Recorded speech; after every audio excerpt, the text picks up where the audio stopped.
So we asked the best founders, CEOs, CTOs, and investors in Israel who they think is the most promising early stage company right now. We did it for the growth stage companies. They presented last month. This month, the early stage companies, the top 5 will present. Without further ado, you probably saw these, but the top 5 that were selected from the Founders Club are these following 5 companies who each one of them, their founders will come up and present tonight.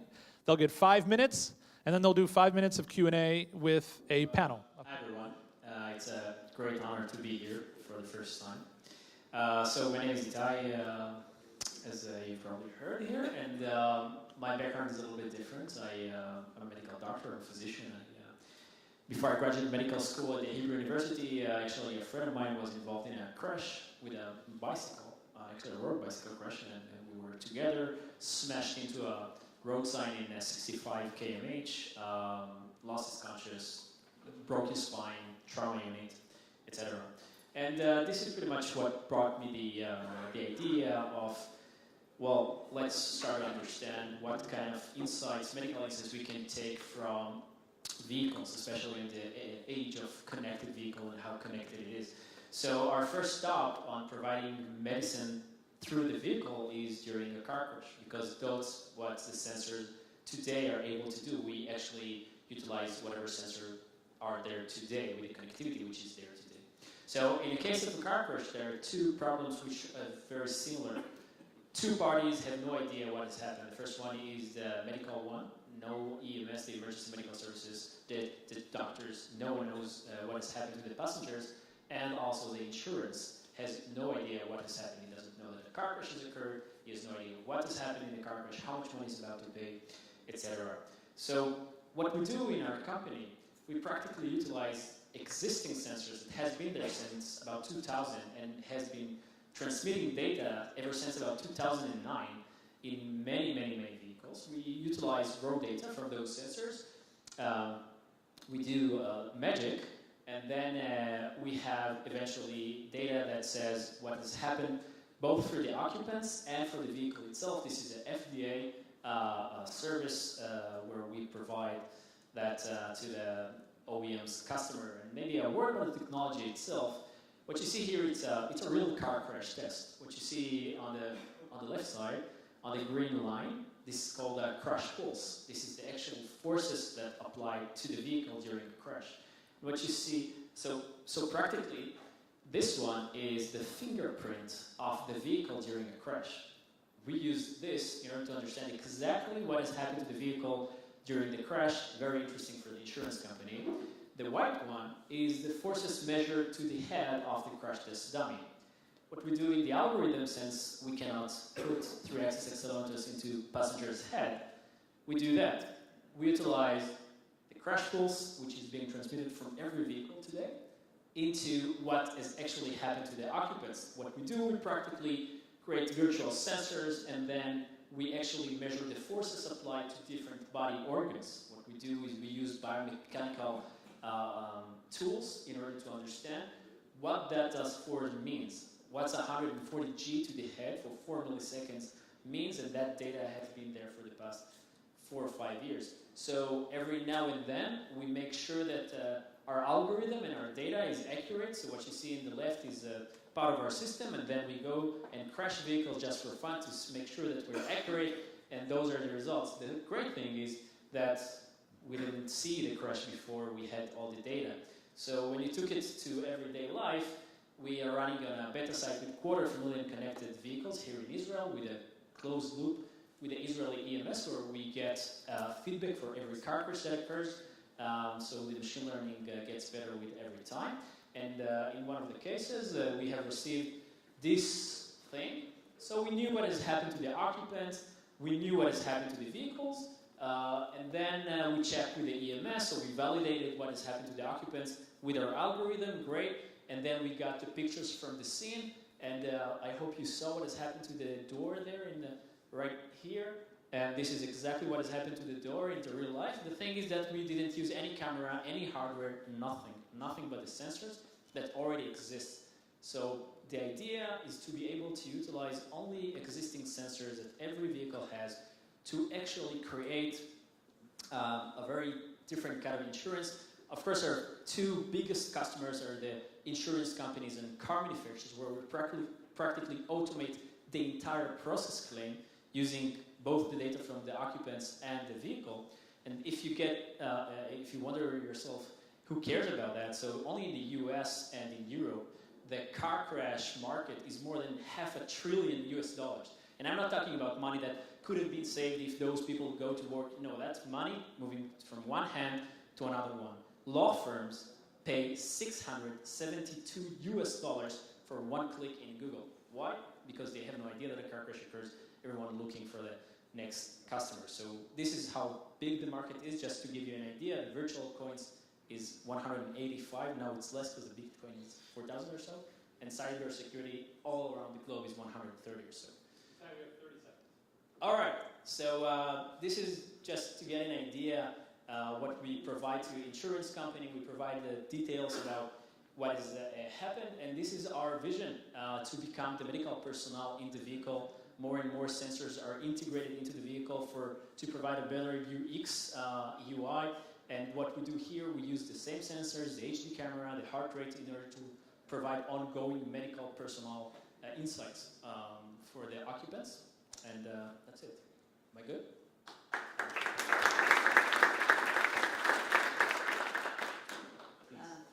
Wow, so first of all... And thank you. Yeah. I heard about your company, first time I've been seeing you guys present, and it's very impressive. I think you found monetizable avenues like insurance, but you're also helping saving lives, so I love the combination. The question is, you mentioned FDA approval, so can you elaborate a little bit, what does it mean, how does the regulatory ecosystem looks, and what does the FDA approval allows you to do that you couldn't have otherwise? Sure. So we are a software as medical device. When you provide medical insights which you would like the doctors or the EMS to utilize, then you have to go through some sort of regulation. For us, it's CE in Europe and FDA in the US, and that means that you are allowed to provide insights, what's called decision. It's not a decision maker, but it's a decision supportive tool. And that allows you in terms of the legal part of it. So that means that if you were wrong, then you're covered because this is only a supportive decision maker. The doctor is responsible. Exactly. So he is still responsible, but you get covered by the FDA. That's it. We have time for two questions. So pick the best two questions. First of all, it's always nice to see companies that do something that's really interesting, huge market, and good for humanity. This is really cool. Can you explain? I mean, I'm the EMS. Okay, I get to the site of the accident. What happens? How do you connect to the onboard computer? So what we do, we're a SaaS company. We're cloud-based. So we receive data in real time and we distribute that. What happens with car manufacturers is that many of them has their own assist, BMW assist, Hyundai, Bluelink, Subaru, etc. So we receive the data about 1 second after the car crash has occurred. We process it and we deliver it to the car manufacturer's cloud back. Or in the Europe, what we do, we provide it to the what's called CADs, which if you heard about the eCall, which is regulated. So each country has a center where you can provide the data to. It's being done by the software provider, and it's a plug-and-play thing. So the data is being received. I can elaborate about it later. But eventually, this is the data that the EMS receives. Doesn't look exactly like that, but that's the idea. It's able to understand, well, the driver, those are the forces that has been applied, and those are the probability for those injuries. That goes for the passenger as well. Next year, it's going to be for the people in the back. Was I answering the question? Yeah, absolutely. Thank you. So amazing. Thank you.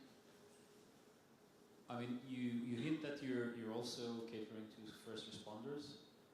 We didn't talk about it too much, but I'm just wondering, how do you actually distribute that? How do you make sure that what are the dependencies so the first responders can actually use that? I understand it sends it to the cloud, that they can access the data, but how do you make it really a standard or something that everyone uses? Okay, so first of all, you have to understand that problem. The problem is that today, when the EMS receives a phone call, he receives it from a bystander, providing him a subjective info, and at this time point, the EMS knows nothing. 50% of people that are being evacuated by the wrong ambulance, and 32% are being evacuated to the wrong hospital. You can't get worse than that. Actually, you can't. And the data that PRI provides them allows to bring some kind of insight. As we were asked by one car manufacturer, if you'll get us from 0 to 50, we'll be very happy with that. So we cannot force them to make decisions using our system, but it does provide insights about what should be done. Distributing data today for EMS is not as complicated as it has been 10 years ago because of the e-call and things like that. So, if they won't act on it, it's their thing, but we get huge push from the EMS and from the trauma centers, especially because this is not our business model. So, they get for free. Great, amazing. So Itay, we have a board member at United Hatzalah here. Yoron Kalman, raise your hand. You must speak with him afterwards. Okay, Itay from MDGO, thank you very much. So, hey everyone. First of all, thanks Yaron and the team for the appreciation. We thank you for that. So my name is Matan, and I'm the CEO and co-founder of Panorays. In Panorays, we help large enterprises to measure the security posture of their suppliers, third parties, and business partners.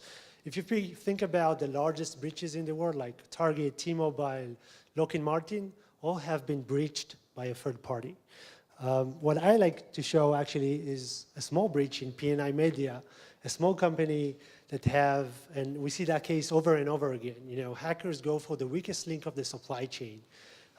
Companies that don't have the right measurements, the right people of security, and from there they can just hop onto all those big retailers in that example. When I'm speaking about suppliers, I'm not just talking about the ones who integrate with the company system. I also talk about the law firm, which holds sensitive data like agreements. One of the most extreme example I can tell you is one of the banks we're working with. The CISO there asked us to vet the flower delivery company. We asked him why flower is even important to him, and he said they hold a list of the most important people in the bank and the most valuable customers they have as they send flowers to. So at that moment, we understood every vendor might pose a risk. So when we look at a company in our specific use case as supplier, we like to look at it from the hacker point of view, meaning to understand from each attack segment, the IT network application, and even the human factor, what are the cyber gaps that I'm seeing as a hacker? Now, everybody knows today is a big problem in large enterprises. What they do today is actually sending those surveys. I guess some of you are in startups, so you keep getting those questionnaires from 40 to 800 questions, ask you questions like, do you have a CISO, do you have firewalls, and so on and so on. This is a totally manual process. It takes a lot of time to vet a vendor. But when we reached CISOs, the largest problem was actually scale. Think about their problem. They have hundreds, if not thousands of suppliers. They need to vet each one of those. So CISOs admitted to us they cannot really read and review all the questionnaires they get. And even the one they do review, give them just some visibility about what's going on. So in Panorays, in a click of a button, we provide full visibility about all the supply chain from the hacker point of view. We're doing that 24/7, so if there is a change in the attack surface, we can actually notify the customers. And everything we do is SaaS-based, so no need of installation on the customer side or supplier side. So how we do it, we have two metrics, one outside in and the second is inside out. Think about a single hacker that will try to go for the web application of the supplier. We imitate more than 10,000 different types of hackers automatically in order to unveil those cyber gaps. Then we interact with the vendors in a very smart questionnaire in order to unveil also the internal policy of the organization. In that way, we can know all the outside in and inside out information and to provide that. We take that into a big data layer that gives us, from one hand, ratings for the evaluator to view the suppliers, but also actionable insights for the suppliers as well. We want to help the suppliers to understand what's wrong with them and how they can actually improve their score and their security posture. So because we're brief, I'll not go over everything that we do, but for our customers, we are able to shorten the time, and we have customers where it took them about 6 months to vet a single vendor. With Panorays, they now do it in 72 hours. That's it. And of course, GDPR and other regulations are big supportive of what we do. Instead of sending out questionnaires of GDPR to the vendors, they just tick a button in Panorays and they can get the readiness of their suppliers as well. Just in a matter of vision, as you understand, we want to be the benchmark in the cybersecurity industry, helping a lot of companies to understand their security posture, but we're not just stopping there. We want to help suppliers and companies to also improve their security posture, and by that, improving industries which are not regulated today. Just a word about the company, founded about 2 years ago. We're now 25 employees, have great partners from Amichai Schulman, CTO and, of Imperva, and Aleph, who invested recently all around seed round that we did about $5 million. Mentioned with a few places around the world, and Gartner and other stuff that we did. Thank you so much. I know we're short in time, so thank you so much. Forgot to mention, so the early stage slice that we made was 2 years old or younger, and between pre-seed and Series A. Okay, so these are very young companies. Panel, take it away with questions. Hey, how are you? Good, good. How are you? So first of all, congratulations for GDPR. A couple questions. One on GDPR. Do you think, from what you've seen, is it how big is it for you guys in terms of the main trigger for customers to, make it easier to sell to? And the second is when we met in the past, you mentioned that you were expecting some viral coefficient, meaning that you might want to sell to the vendors that are being tested. Are you starting to see it already in action? Yeah, so starting from the GDPR question, we see regulations as great catalysts for our business, of course. In GDPR, we're seeing a lot of companies, they want to rate their suppliers. We're actually getting in through the security team, and then the compliance comes and say, hey, I don't want to send the Excels, I'm used to send the questionnaire, so they're using us. We get 2 stakeholders in the company, which makes it a lot stickier, a lot of increasing the pace. So it's an enabler, and it's a great business as catalyst. And yes, what Yanai mentioned is that we're not just stopping by letting the evaluators know what's happening on the suppliers. We're actually building for each supplier in the system a profile, security profile. They can actually answer questions and see their security profile, so they can share it with others. So if someone asks for a questionnaire after you are in Panorays, you can actually avoid that and just send out Panorays report, and by that get him invited to the platform and avoid the 4 months of back and forth with that company. We're actually seeing that. I got a letter yesterday about a supplier that was in the system, sent a report to one of the European companies, one of the largest, and he said it just went through. The security was fine with what we did, and we saved both sides about 4 months of back and forth. So we're starting to see that. It's not inherent in the platform yet, but we're expecting to see that next year. Yeah. Hi. Hi, Liron. So, first of all, it's really interesting because we also met in the past, and it's really cool to see how the business is forming and how much you grew since. I think you were even before the large $5 million round when we did.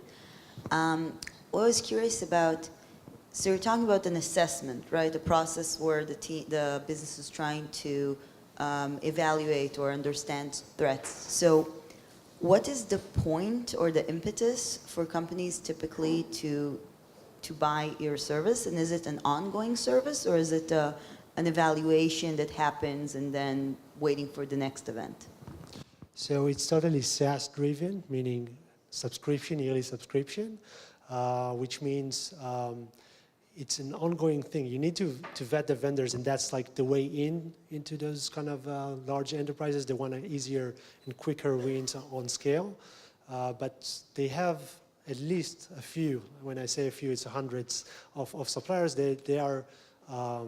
They're actually saying they are critical or important to them. So they want to monitor them on a regular basis.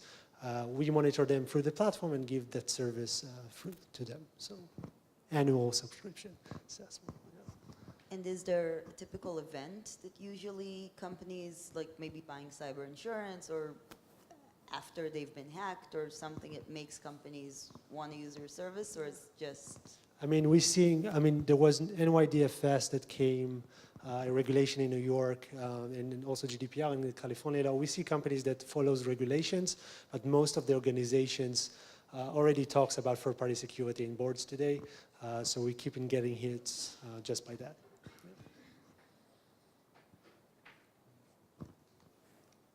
I've been on the receiving side of getting those endless questionnaires, and as somebody that gets them, it really feels like CYA, or in Hebrew, kastach.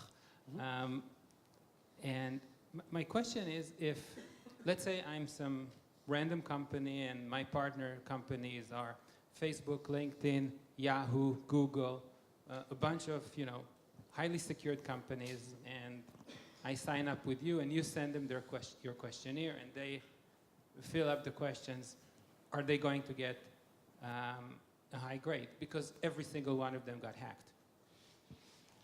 As the larger the company, the higher as targeted company, right?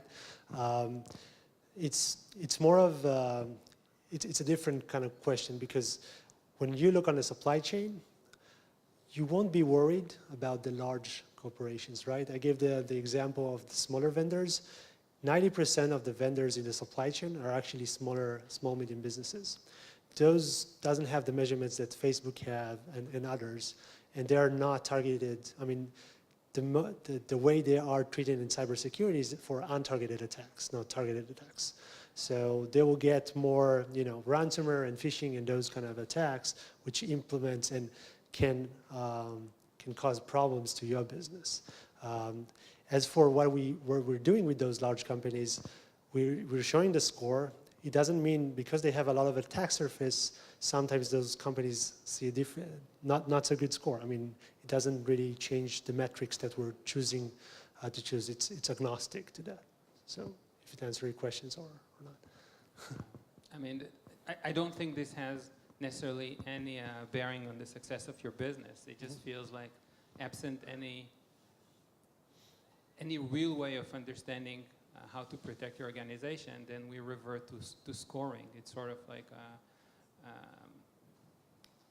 but I just, as someone that received these questionnaires, it doesn't feel that they really convey anything. You just have to do something. So we might as well run a questionnaire, and if there's a company that's going to help us do this more effectively, so even better, and we can tell our shareholders that we did everything that we had to do, and potential, somebody that's going to sue us. Okay, sorry. Okay. Comment, feedback, or question? So first, great, congratulations. I assume it's enterprise sales, and so my question is, I think Liron was touching on that. What's the urgency to buy for an organization? How do you drive a sales cycle that's short enough? And the other question is, can you give an example of an actionable insight that one of your clients got as a result of using your platform? Sure. So, first question, sorry. Enterprise sales and POCs, right? Urgency to buy. How do you drive a short sales cycle? So first of all, as I said, it's going on boards, and there is, on the large enterprises, there is a third-party security manager. So we're just touching base with him. He's doing the manual questionnaire. He wants, 95% of his work done. There is the security people in the team that are getting also the grip of the security measures that we do, so they get much more data for that sense. We're trying to shorten the time of POCs because it's a SaaS service. We're able to shorten the time for about 46 days of a POC. Just because you can meet them, there is an urgency to buy. You present the product, and because the scans are done automatically, we can provide results in 72 hours. So a week after that, we're doing like a findings meeting, end of POC in a week, and we can sell. So pretty quick. Second question. sorry, my memory An is. example for an actionable insight. Insights. So it could be, from a vulnerability on a server to user enumeration, or breached accounts of your employees. It could be almost anything. I can give you some insights that actually came really to play. One of our customers, a large payment, they actually saw a supplier in Panorays which was not so good in security. He told the management. The management decided to take the risk.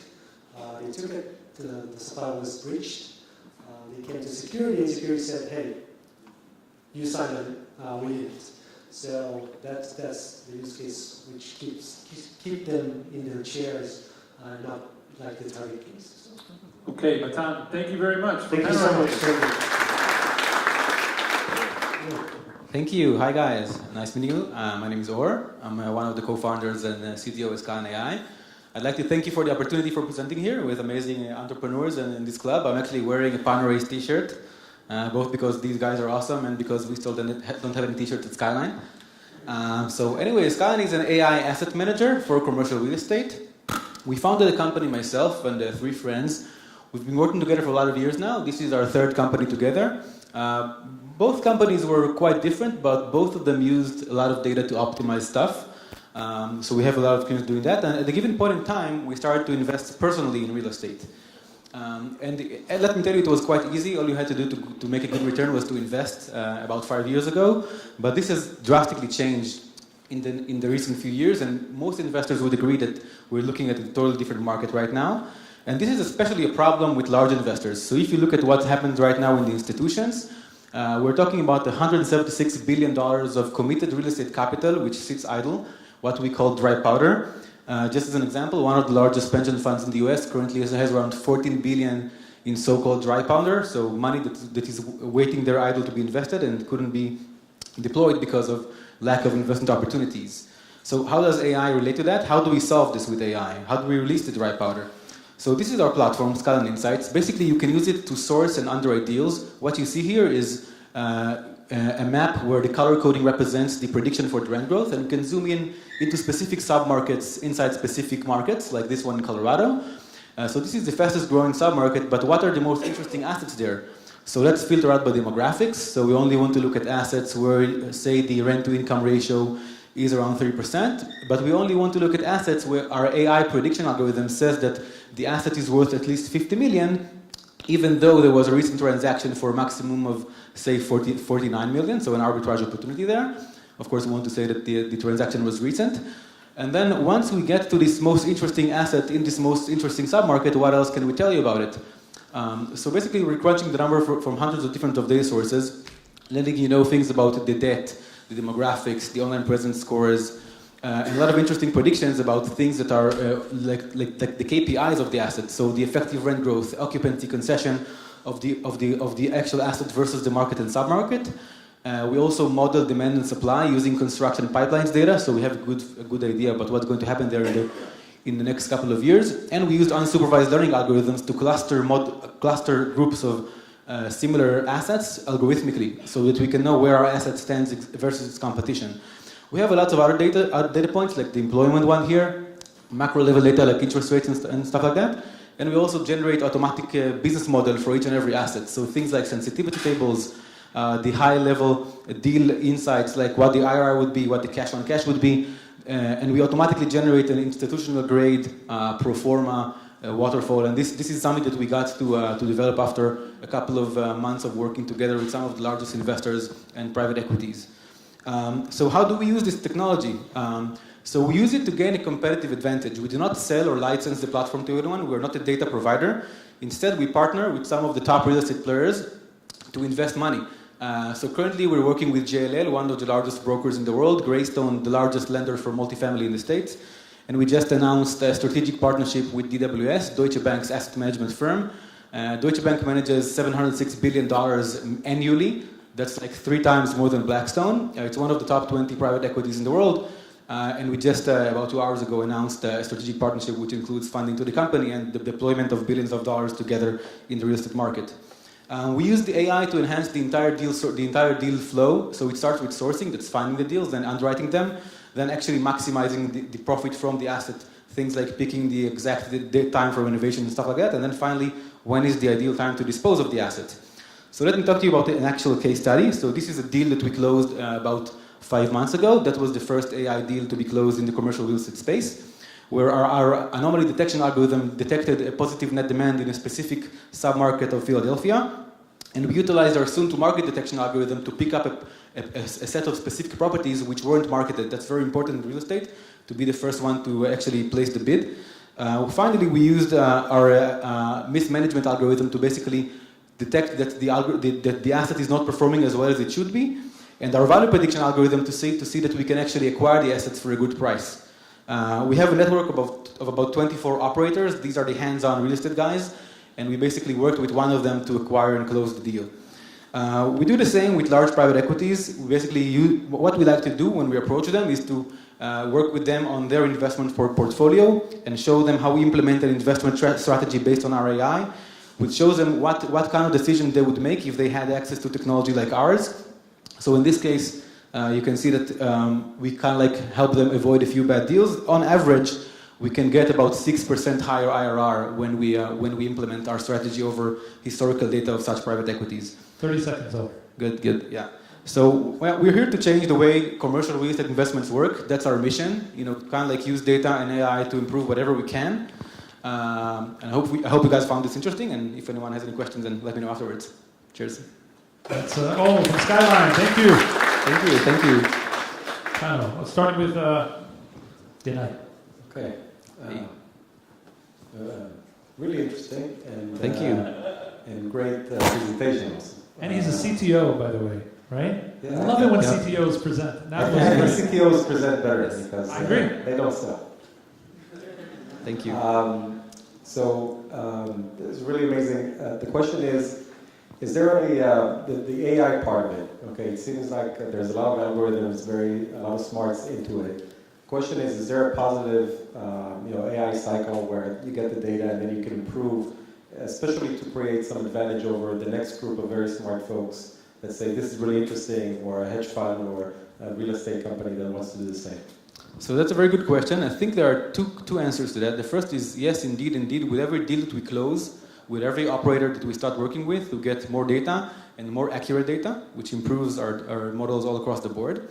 But one thing that is a lot of times it is overlooked is the amount of engineering effort that is actually required to build a sustainable and agile research process. So one of the things that we figured out is that one of the main reason why we were able to iterate so quickly when building our machine learning models is because we have a really strong engineering team, which is kind of like responsible for building this data warehouse, right? Because there is no database for real estate.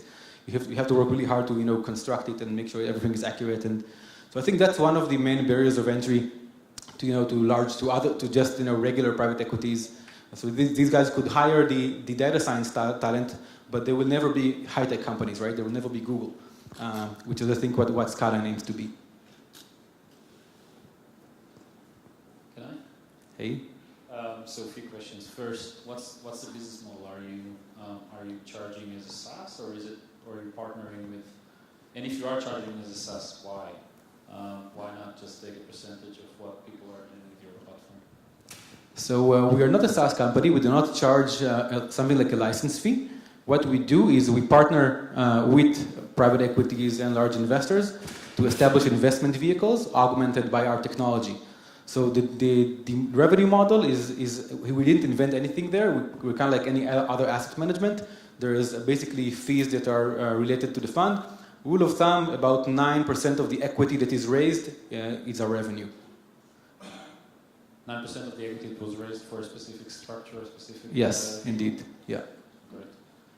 And the other thing is, how do you make sure, like, when you work with a PE, private equity, or a real estate fund, what do they do when another PE comes over and say, well, we want to use your technology? How do you... Yeah, so we're working really hard on creating mutually exclusive vehicles. So for example, one would be multifamily in the East Coast, one would be in the West Coast. One would be up until 50 million, one would be over 50 million. Sometimes a lot of these PEs have these kind of like struggles internally. They have 50 funds. They need to work really hard to solve this. And it's definitely something that we're doing with them as well, trying to create the exclusivity there. Great, thanks. Sure. Last question. Just, being the CTO, you know all these numbers and how this thing actually works. Just out of curiosity, in this sort of magical world which doesn't exist, let's say that real estate was liquid the same as the stock market. What do you think would happen with your model? Would it just go like completely crazy? So I think liquidity is something really interesting that we have, by the way, are talking about at Skyline as well. We actually have built the infrastructure at Skyline inside like bottom up to allow to introduce liquidity between our investors once we have a large enough investor base. I think that when it comes to commercial real estate, so we are in commercial real estate, and their liquidity is not something that is would be as high volume as you would see in the single family market, for example. That's because when the market is going down, it will be pretty hard to get rid of your stock. And when it's going up, well, there aren't a lot of players that can play in this arena because the checks are rather large. We do think that the more the market becomes perfect, kind of like the stock market, the more data is available, and we'll definitely be able to leverage more types of models that today we cannot use because there isn't always enough data in all parts of the stack. Yeah. Okay, we're out of time. Oh, thank you, Skyline. Thank you. I'm after a CTO, so by definition, it's going to be worse. Okay, so Allegro is basically a deep learning computer vision platform. Why? Right? Why are we doing this? Computer vision is now undergoing a revolution as a result of deep learning being a new technology that allows companies to really take the capabilities of what they could do and take it a step or two further. Demand today is outstripping supply, and it's growing like crazy. The problem with that is that deep learning is a new paradigm. Basically, it's a different way to do software. It's a learning paradigm. We'll talk about it in a second. But any new paradigm results in two big problems. One, talent is scarce, and this is something everyone knows. But something that is less talked about is the fact that the ecosystem of tools and infrastructure, the production lines, right, the Model T Ford production line, to do this also doesn't exist. What's available today in the market is basically what was available 4 decades ago for standard software. And that's the opportunity. We're here to help companies that want to keep ahead, be able to develop things at scale, higher quality products, faster time to market, and better ROI. A little bit about the company. We were founded 2 years ago. What we're significantly proud about is the fact that unlike some of the companies approaching the space, we didn't look at the low-hanging fruit. We actually took a very basic approach to understanding fundamentally how this new paradigm is, and what it is about, and what do you need to do. The head of AI at Tesla called this software stack 2.0. And we basically built a team that is interdisciplinary, that can really solve this problem from all directions. You need to be able to solve this. You need to be able to have people who understand deep learning at a very deep level, people who understand computer vision, and then at the same time you need to have engineers all the way from back-end software engineers to embedded engineers. So what exactly do we do? If you think of deep learning is a learning paradigm. So traditional software requires, basically is about setting up a path that you need to identify, basically what if this, then that, and then software engineers code it. With deep learning, we're talking about a learning paradigm, so we're teaching a neural network to understand something, we're exposing it to data, and we're running experiments for it to understand it. So basically, what happens is that data is the raw material for the software in the first place, and this is for the first time. And it's not just about development, it runs through QA and then through production. So what we've built is, you can think of it logically as an underlying platform that supports the ability to manage data at all levels to support all these processes. It's a very different look at data than basically what happens in normal software. As a result of that, companies can take things that would take them months and sometimes quarters and lower them down to weeks and days. and do this at higher quality and faster time to market. So basically, they can obviously reach a result where they get this. Time? 1 minute. 1 minute. I'm done. You get extra points for ending early. Yep. Awesome. Neil from Allegro.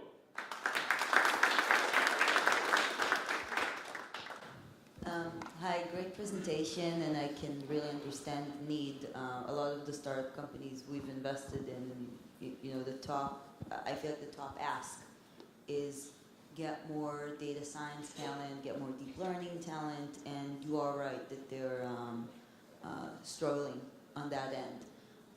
What I'm trying to understand is you guys are building tools to make the data scientists more efficient, right? But in-house, you also have a very, very strong data science, machine vision team. So I'm wondering how easy it is to deliver this solution to the clients without essentially crossing the border and delivering machine learning as a service. I'll ask it this way. How do you keep the value you're producing as a tool and not being pushed to cross over and deliver it as a service? Right, so basically it's about obviously choosing the right customers. Ultimately, as a product, our customers need to be able to use this and leverage this. And so we need to find customers, or we're working with customers that have at least a minimal set of data scientists that can leverage this. We do find ourselves often consulting and helping them get started, but that's okay. Obviously, that enables them to see the value faster and get going faster and see the value out of the platform faster. Hope that answers the question. Just to touch up on that, so I'm assuming your target customers are very large firms that have very significant R&D efforts in the AI space? Yeah. Is there a plan to go downstream also, to go more? So basically, customers that can use this are everywhere from two-person startups all the way to huge enterprises. Obviously, our target market are the enterprises, but we have actually announced 2 weeks ago a startup program where we help startups get going with obviously different levels of support, etc. But the direction that we took is to go from the sophisticated down and from the big companies down, rather than try to do very simple solutions and go up, which we feel is much harder to do. I couldn't agree more. I think going from the top and then going down is harder at the beginning, but then it pays off really quickly. Thanks. So great. Who is the buyer usually within an enterprise? Who's going to buy that? And how much is that platform really about data gathering versus actually training the network or creating a network or creating a data set? Okay, so interesting question. Actually alludes to the upside of everything that we do. So some more context. The industry, and except for maybe 5 to 10 companies, the industry is really at the stage where they're developing things. Very, very, very few companies actually have products in the market. And so at this stage, the buyers are really, the relevant engineering people, right? It depends on the size of a company, but it could be the CTO, that's relevant unit. It could be, a senior VP R&D person that makes a buying decision. Obviously, then they need to go through finance, etc., as in any enterprise sale. So that goes actually under the research or engineering budget. But the upside is that our platform supports the product all the way from what's called ground truth, which is collecting the data and creating the data sets that you use through development and into production. We have capabilities that enable our customers to continuously improve their products for every given edge device. So think of autonomous car driving in Manhattan versus a car driving in South Dakota. They're actually going to use one single navigation tool that was developed, but they're actually seeing different things. And so what if you could personalize that so they're performing better, right? If you get 10, 15% more performance, that's huge. And our platform allows that, which is also alluding to our upside, because once those companies get into those production, we basically upsell them into production, and those numbers then go 5, 10x. Okay, we're out of time. I have one question for you, because there's a potential synergy, right, with Datorama? We're more of collecting data, and I think those guys are doing the smart things. So about that. You did it right. But is there a piece of advice you could give him in building a company selling into the enterprise from your early days? I would just say one thing. I know that you're selling into R&D, and I get it why. But I think if the sales pitch, if the value that you're pushing will be pushed to business users, I think your potential deal size will go much bigger. It's great. Okay, Neil from Allegro, thank you very much. Thanks for honoring us with this great title, and thank you all for coming in and listening. I'm Weis. I'm one of the co-founders and the CEO of Rookout. I'll start with a bit of background about myself and the company, and then I'll dive quickly into a demo. That's usually when people actually figure out what we're doing. So both my co-founder and I come from a cybersecurity background, both in the intelligence core and then in companies in the market. But when we got started in late 2016, working together, we basically said, enough of this cybersecurity stuff. Let's actually work on stuff that brings direct value to people. And we quickly gravitated towards DevOps, wanting to work with our kindred spirits, with our developers, at least on the emotional level, one of the best choices I ever made. And when we got started, we started with our own pain point. We saw that, as everybody knows, software is eating the world, but it comes with consequences. Things are shifting quickly. If we go 20 years back when we were building a server, it was one physical box with one process on it. You could connect to it with a debugger and just see our code, observe it, and understand it. But things are moving fast. Move to the box next door, to the server farm, to the cloud, into containers, into microservices, into Kubernetes, into serverless, and this madness is just ongoing. At this point in time, as developers, we're basically blind. Everything is remote, encapsulated, and orchestrated, constantly shifting in the cloud. We literally don't know where our code's running, which is insane. And developers are wasting most of their time trying to observe their code. When there's bad code, that's 40% of the time, and there's even more when you're considering good code. Why is it so time-consuming? So when a developer nowadays wants to observe their code, they have to start with the irony of writing more code. So you add a log line or SDK call, and then you have to go through tests, you have to go through an approval process, you have to redeploy, you have to wait for your server to start, you have to wait for the data to arrive, and when it arrives, you usually figure, that's not actually what I needed. And you need to circle over this all over again. Each iteration takes, on the best case, 15 minutes. In the average case, an hour. And when you have to do multiple iterations, you quickly burn out hours with context switches and pain, just trying to observe your own code. We looked at this and we asked, why? It's my code, my application, my server. Why can't I just click a button and get the data I want? And that's exactly, and when I say exactly, I mean literally what we've built with Rookout. You don't need to restart. You don't need to redeploy. You don't need to write more code. You click a button, setting a breakpoint that is non-breaking, and you can get whichever piece of data immediately where you want it. Without further ado, I'll move to a demo, a live one. So I have two applications here.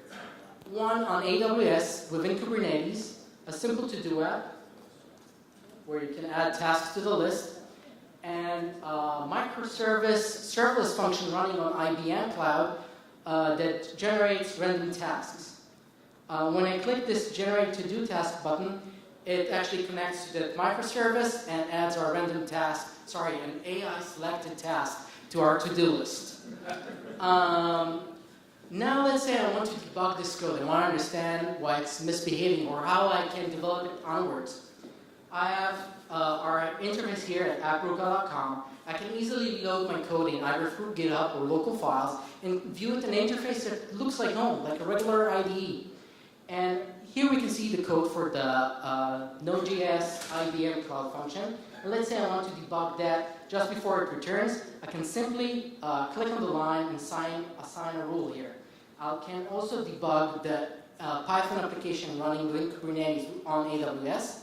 And we can see the Generate To-Do function here, which is responsible for triggering that Generate To-Do button. and this get request, which actually connects to that microservice that I shown you. I can simply set a point here, and now when I'll trigger the function, I'll get snapshots, live snapshots into both applications. Ready? We're gonna do it. Everyone's ready? Yeah. Yes, good.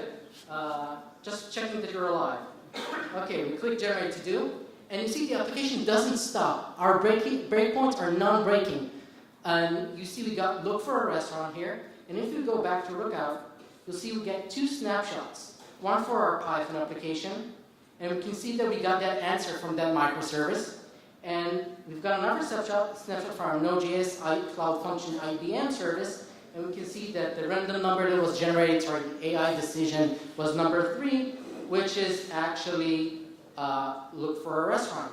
So I was able to debug both functions, even though they're in different clouds, different environments, different languages. I was able to debug both of them with a click instantly and get all the information I need to understand my system. And this works in dev, staging, production, on monoliths, on microservices, on serverless, everything. Everything can be seamless and easy now. No more pain, just clicking a few buttons. That's about it. A lot of people love this. And you're welcome to use it too. Just log on to Rookout.com. Thank you. Thank you all.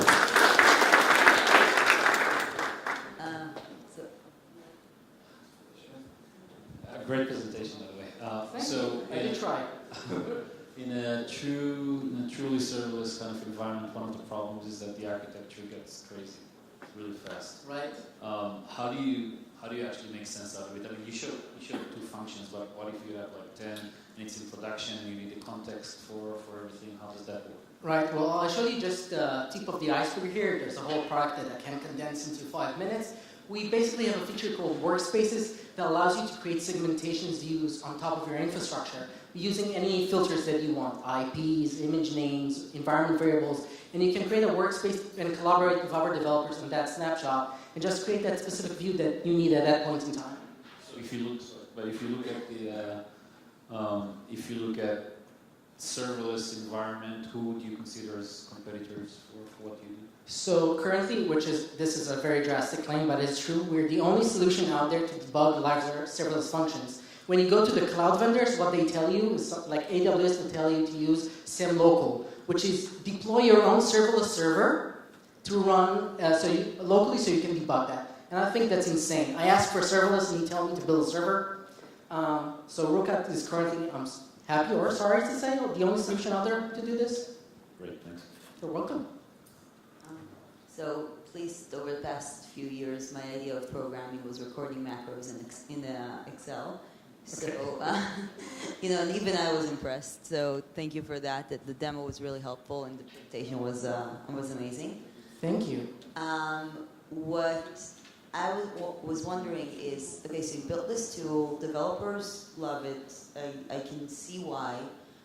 But now you need to get paid for it. So how do you go about, do you sell it at the enterprise level? Do you sell it to developers just paying from their company cards? Do you... A bit of both. Our buying persona is either DevOps or the leading of R&D. It kind of depends on the company culture and how they adopted the DevOps culture as a concept. We see a lot of success of just selling to people over the web with credit cards. We also see a lot of good traction with the AWS marketplace and other cloud marketplaces, but also targeting the decision makers like head of R&D or head of DevOps within companies.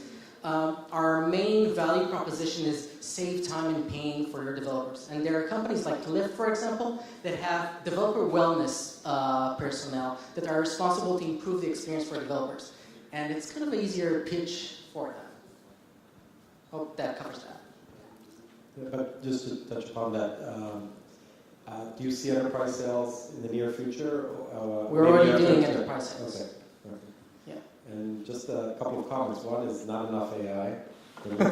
and number 2 is this is really interesting where we see a lot of, well, maybe not a lot, but we see the beginning of cyber background going into DevOps or competitive intelligence, and I think it's a great space to be.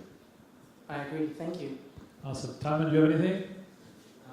What languages or frameworks do you support today? Great question. We currently support 3 main runtimes: Python 2.3 and PyPy, JVM, Java, Scala, Clojure, Kotlin, Groovy, ColdFusion, and Node.js. Ruby is coming up next. Don't tell everyone yet. And we'll gradually cover everything. Okay. All from Rookout, thank you very much.